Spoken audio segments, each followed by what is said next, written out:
अगर आपको भी मेरी तरह सर्दी, खांसी या गले में खराश हुआ है तो मुबारक हो, आप ही रहते हैं दुनिया के सबसे पोल्यूटेड देश इंडिया में।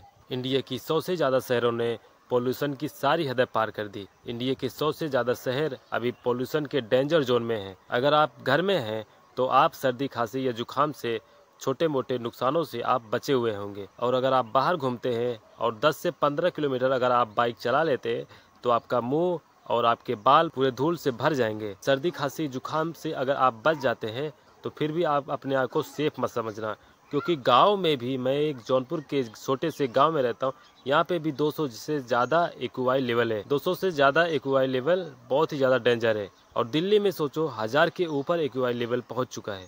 देश का कंडीशन इतना ज़्यादा ख़राब है और सरकारें हमारी बिल्कुल भी इसे ध्यान नहीं दे रही। इस कंडीशन में हमें आवाज़ उठाना चाहिए। हम सभी देशवासियों को एक अहम रोल अदा करना है इस पोल्यूशन के खिलाफ। दिल्ली में जो भी लोग पोल्यूशन के खिलाफ आवाज़ उठा रहे हैं उनके ऊपर लाठीचार्ज किया जा रहा है। इन सब में जनता का भी अहम रोल है। जनता पोल्यूशन के खिलाफ बात नहीं करती और 10-10 हज़ार रुपए लेके वोट दे देती है। देश का कंडीशन इतना खराब हो चुका है कि राहुल गांधी से लेकर पीएम नरेंद्र मोदी तक फॉरेन ट्रिप कर रहे हैं। अगर आप भी एक बार किसी यूरोप कंट्री में विजिट कर लोगे तो आपको भारत देश आने का मन नहीं करेगा। सोचो, इंडस्ट्री से भरपूर यूरोपियन कंट्री, टेक्नोलॉजी से भरपूर, वहाँ पे कितने सारे कारखाने हैं, लेकिन वहाँ पे भी लगभग 20 के नीचे हमेशा एक्यूआई रहता है। ठंडी हो या गर्मी, 20 के नीचे एक्यूआई हमेशा यूरोपियन कंट्री का रहता ही है। लेकिन हमारे देश में ठंडी की बात छोड़ो, गर्मी में भी 200 के ऊपर ही एक्यूआई रहता है। तो आप लोगों ने अपने आसपास नोटिस जरूर किया होगा कि हार्ट के मरीज बहुत ही ज़्यादा बढ़ चुके हैं।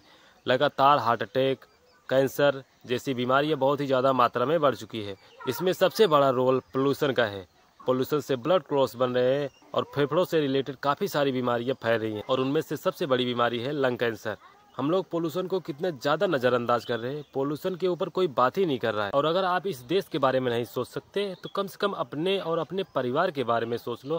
कितने गंदे हवा में आप सांस ले रहे हो। इस देश की हवा बहुत ही ज़्यादा दूषित है और इस हवा में सांस लेना बहुत ही ज़्यादा खतरनाक है।